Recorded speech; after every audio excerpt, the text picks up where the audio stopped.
அனைவருக்கும் வணக்கம். பாகிஸ்தானுக்கு சரியாக டின்னு கட்டி இருக்குது இந்தியா.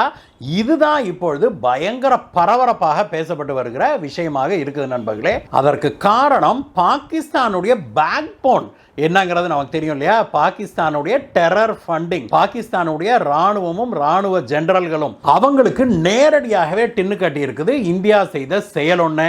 அது என்ன அப்படின்னு நீங்க கெஸ் பண்ணி இருக்கிறீங்க அப்படின்னாக்க கீழே கமெண்ட்ஸ்ல சொல்லுங்க நண்பர்களே. இந்த படு சுவாரஸ்யமான விஷயம் என்ன அப்படின்னு தெரிஞ்சுக்கணும்னா முதல்ல கீழே இருக்க சப்ஸ்கிரைப் பட்டன் தட்டுங்க. அப்படியே பக்கத்தில் தெரியுது பாருங்க அந்த பெல் ஐக்கன், அதை கிளிக் பண்ணிட்டு ஆல் அப்படிங்கிற ஆப்ஷனை கிளிக் பண்ணுங்க. அதுக்கு பிறகு பாருங்க இந்த மாதிரியான சுவாரஸ்யமான செய்திகளை நீங்க மிஸ் பண்ணவே மாட்டீங்க.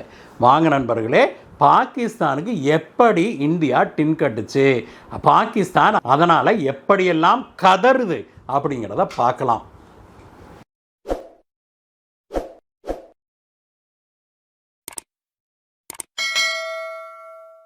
நேற்றைய தினம் அமெரிக்காவுடைய காங்கிரஸில் அமெரிக்காவுடைய யூஎஸ் ஃபிஸ்கல் டிரான்ஸ்பேரன்சி ரிப்போர்ட்டை டேபிள் பண்ணியிருக்கிறாங்க நண்பர்களே.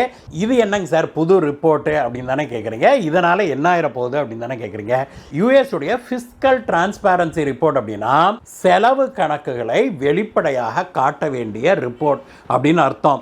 அந்த ரிப்போர்ட்டில் அவங்க மிக முக்கியமாக பாகிஸ்தானை அவங்க குறிப்பிட்டு ஒரு விஷயம் ஒன்று சொல்லியிருக்கிறாங்க. பாகிஸ்தானுக்கு கடந்த பல தசாப்தங்களாக அமெரிக்கா பல நூற்றுக்கணக்கான பில்லியன் கணக்கான அமெரிக்கன் டாலர்களை வழங்கி இருக்குது. எதற்காகனா அந்த நாடு ஆப்கானிஸ்தானில் இருக்கிற தீவிரவாதிகளை ஊக்குவிக்கணும். ஆப்கானிஸ்தானில் முதல்ல ரஷ்யா உட்கார்ந்துருந்தது, ரஷ்யாவை வெளியேற்றணும் அப்படின்னு ஃபண்டு கொடுத்தாங்க. ரஷ்யா தன்னுடைய படைகளை விலக்கி கொண்ட பிறகு அமெரிக்கா போய் உட்கார்ந்தது. அப்பொழுது அங்கே இருக்கிற தாலிபான்கள் மற்றும் பிற தீவிரவாத அமைப்புகள்லாம் அமெரிக்காவை தாக்க ஆரம்பிச்சாங்க இல்லையா? அப்பொழுது இந்த தீவிரவாதிகளை கட்டுப்படுத்துவதற்காக பாகிஸ்தானுக்கு ஃபண்டிங் கொடுத்தாங்க. என்னங்க சார் குழப்பறீங்கன்னு தானே கேட்குறீங்க? அதுதாங்க யூஎஸோட பாலிசியே. முதல்ல ரஷ்யாவை துரத்துறதுக்காக ஆப்கானிஸ்தானில் தீவிரவாதத்தை ஊக்குவிக்கிறதுக்காக தீவிரவாத குழுக்களை பாகிஸ்தான் மூலமாக உருவாக்கி அவங்களுக்கு துப்பாக்கி, குண்டு, ராக்கெட்டுன்னு எல்லாத்தையும் கையில் கொடுத்து ஆப்கானிஸ்தானுக்குள்ளே அனுப்புனாங்க அமெரிக்காவே பாகிஸ்தான் மூலமாக. அதுக்கு கோடான கோடி, லட்சக்கணக்கான கோடி ஃபண்டிங் கொடுத்தாங்க. அதுக்கப்புறம் ரஷ்யா வெளியில் போயிருச்சு, அமெரிக்கா உட்காந்துருச்சு இல்லையா? ஆனால் அதுக்கப்புறமும் இந்த தீவிரவாதிகளை கண்ட்ரோல் பண்ண முடியல, கைமீறி போயிருச்சு. அப்போ மறுபடியும் பாகிஸ்தானுக்கு ஃபண்டிங் கொடுக்குது அமெரிக்கா. இந்த முறை என்ன சொல்லி கொடுக்குது, நீங்க ஆப்கானிஸ்தானுடைய தீவிரவாத அமைப்புகள் இருக்குது இல்லையா, அதையெல்லாம் நீங்க முடிச்சு கட்ட வேணும், அதையெல்லாம் சரி கட்ட வேணும், அதை ஒண்ணுமில்லாம பண்ணணும். அவங்களுக்கு ஃபண்டிங் போகாம அவங்களுக்கு எதிராக சில குழுக்களை நீங்க கிரியேட் பண்ணுங்கன்னு. எதிராக என்ன, காந்தியுடைய அஹிம்சா குழுக்களை உருவாக்க முடியும்? மறுபடியும் தீவிரவாத குழுக்களை தான் உருவாக்குது பாகிஸ்தான். இதற்கும் கோடான கோடி, லட்சக்கணக்கான கோடி ஃபண்டிங்கை கொடுத்துருக்குது அமெரிக்கா. ஆனால் இந்த அமெரிக்காவுடைய டாலர்களில் முக்காவாசி பணம் எங்கே போச்சு உண்மையிலேயே அப்படின்னா, பாகிஸ்தானுடைய இராணுவ தளபதிகள் அவங்க குடும்பங்கள்லாம் இருக்கிறாங்க இல்லையா, அவங்களுடைய பாக்கெட்டுக்கு தான் போச்சு அப்படிங்கிறது வெளிப்படையாக எல்லாருக்குமே தெரியும். பாகிஸ்தானுடைய இராணுவ தளபதிகள், ரிட்டையரான தளபதிகள், அவங்களுடைய புள்ளகுட்டி எல்லாம் இந்த நெப்போ கிட்ஸு. இப்போ எல்லாம் இந்தியாவிலையும் நெப்போ கிட்ஸுக்கு எதிராக ஒரு மூமெண்ட் ஒன்று கிளம்ப ஆரம்பிச்சிருக்குது இல்லையா? ஒரு பக்கம் ராகுல் காந்தி ஜென்சி எல்லாம் கிளம்புங்கன்னு சொல்றாரு. ஆனால் அந்த ஜென்சி கிளம்புறதெல்லாம் இந்த நெப்போ கிட்ஸுக்கு எதிராக தான். ராகுல் காந்தி தான் இந்தியாவுடைய நெப்போ கிட்ஸுக்கே போஸ்டர் பாய் அப்படிங்கிறத மறந்து விட்டு ராகுல் காந்தியை கிளப்பிக்கிட்டு இருக்கிறாரு. விடுங்க, ஜென்சியும் நெப்போ கிட்ஸும் நமக்கு தேவையில்லை. ஆனால் அங்கே பாகிஸ்தானில் இது பெரும் பிரச்சனை. பாகிஸ்தானுடைய இராணுவ தளபதிகள் ஒவ்வொருத்தரும் அவங்க ஆட்சியில் இருக்கும்போது என்ன பண்ணுறாங்க, தாங்க ரிட்டையர் ஆன பிறகும் அதே மாதிரியான லைஃப் ஸ்டைல் வேணும், பெரிய பெரிய காருக வேணும், பங்களா வேணும் அப்படிங்கிறதுக்காக கோடி கோடியாக நூற்றுக்கணக்கான கோடி ஆயிரக்கணக்கான கோடின்னு தாங்க கொள்ளையடிக்க ஆரம்பிக்கிறாங்க. தங்களுக்கு கீழே இருக்கிற ஆளுகளுக்கும் கொஞ்சம் கொஞ்சம் கொடுத்து அப்படியே திருப்திப்படுத்தி அந்த இராணுவ தளபதிகள் மட்டும் இல்லாமல் அந்த இராணுவத்தில் அதிகாரத்தில் இருக்கிற எல்லாருமே இதில் பயனடைகிறாங்க. இதை நேரடியாக அவங்க செய்ய முடியாது இல்லையா?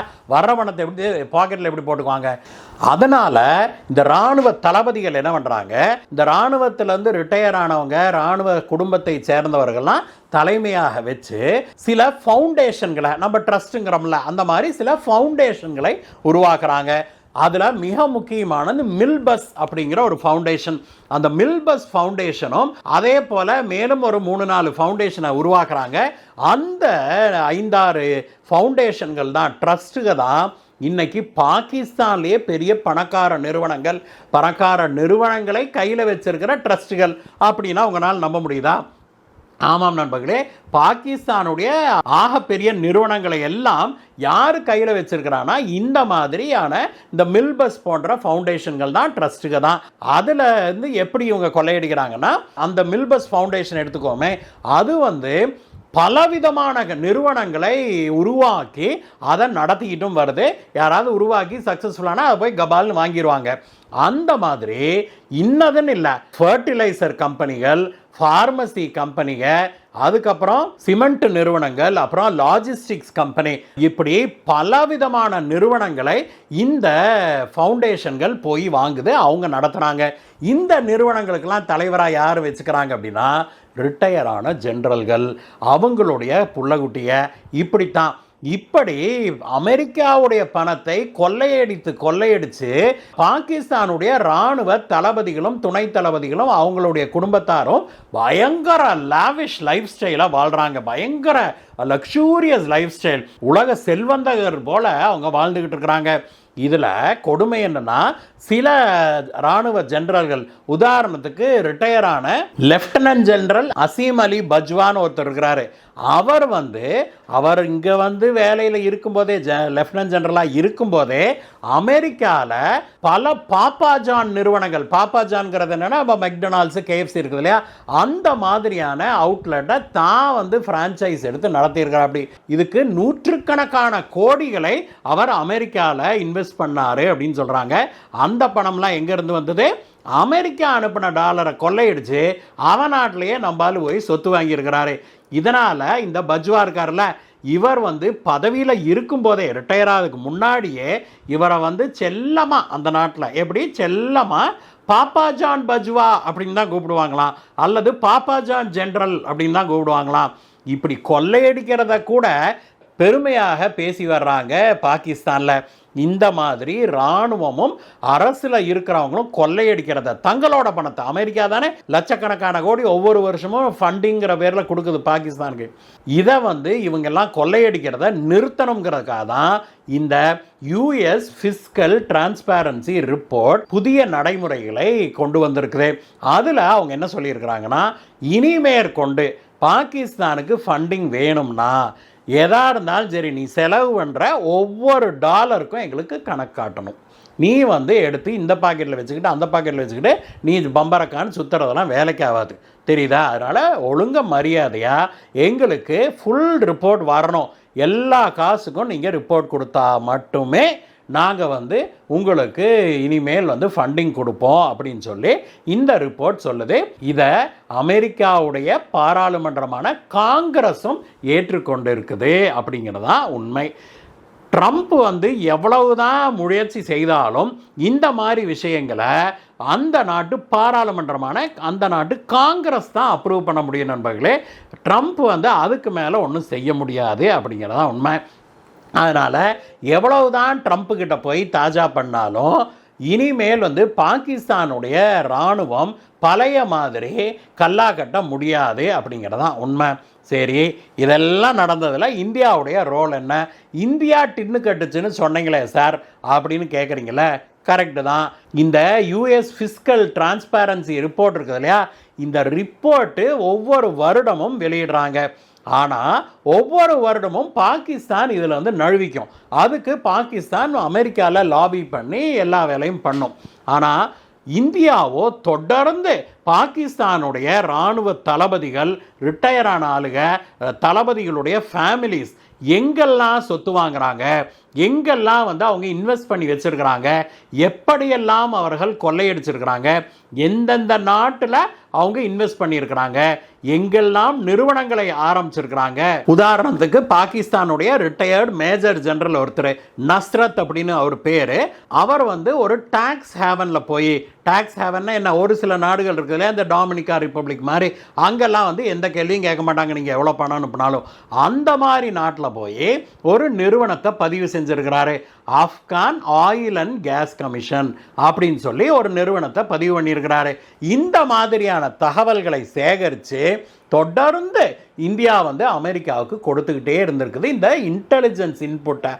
இதையெல்லாம் பார்த்து அமெரிக்கா ஆடி போயிடுச்சுன்னு சொல்கிறாங்க. ஏற்கனவே இவங்கெல்லாம் கொள்ளையடிக்கிறாங்க, பணத்தை திங்கிறாங்கன்னு நமக்கு தெரியும். ஆனால் இப்படியாடா கொள்ளையடிப்பீங்க, பூராத்தையும் உங்கள் வாயிலே ஓடுகிறீங்களாடா அப்படின்னு அமெரிக்காவுடைய பாராளுமன்றம் வயிறெறிய ஆரம்பிச்சிருக்குது. அதனால் இப்பொழுது பாகிஸ்தானுக்கு பலவிதமான தடைகளை அவங்க ஏற்படுத்த ஆரம்பிச்சிருக்கிறாங்க. ட்ரம்ப் அவருடைய ஃபர்ஸ்ட் டேர்ம் இருக்குது இல்லையா, அப்பொழுதே பாகிஸ்தானுக்கு எதிராக பல நடவடிக்கைகள் எடுத்திருந்தார். அப்பொழுதே பலவிதமான ஃபண்டிங்கை நிறுத்தியிருந்தார். இப்பொழுது ட்ரம்ப் பாகிஸ்தான் கூட ராசி ஆயிட்டதுனால அந்த ஃபண்டிங் எல்லாம் திரும்ப கொடுக்க ஆரம்பிக்கலாம் அப்படின்னு அவர் திட்டமிட்டு வருவதாக செய்தி பரவ ஆரம்பிச்சது. அதற்கு செக் வைக்கும் விதமாக அமெரிக்காவுடைய பாராளுமன்றம் இப்படி ஒரு விஷயத்தை செய்திருக்குது. பாகிஸ்தானுக்கு இனி சாமானியத்துக்கு தேவையில்லாத இந்த மிலிட்டரி ஃபண்டிங் போகாது அப்படின்னு சொல்லி சொல்றாங்க. இதற்கு காரணம் என்ன? இந்தியா கொடுத்த இன்டெலிஜென்ஸ் ரிப்போர்ட்ஸ். அங்கே தான் இந்தியாவுடைய அரசு எவ்வளவு தெளிவாக வேலை செய்யுது அப்படிங்கிறத நம்ம பார்த்து உண்மையிலேயே ஆச்சரியப்படுறோம் நண்பர்களே. எது எப்படி இருந்தாலும் நண்பர்களே, இந்த வீடியோ உங்களுக்கு பிடிச்சிருந்தா ஒரு லைக்கை போடுங்க. அதே போல் உங்கள் நண்பர்களுக்கும் ஷேர் பண்ணுங்கள். அதே மாதிரி இந்த வீடியோவில் நம்ம பேசிய விஷயங்களை பற்றி, பாகிஸ்தானுக்கு எப்படி இந்தியா டின்னு கட்டுச்சு அப்படிங்கிற பற்றிய உங்களுடைய கருத்துக்களை சொல்லுங்கள். மீண்டும் உங்களை வேற ஒரு வீடியோ சந்திக்கிறேன் கைஸ். Bye bye.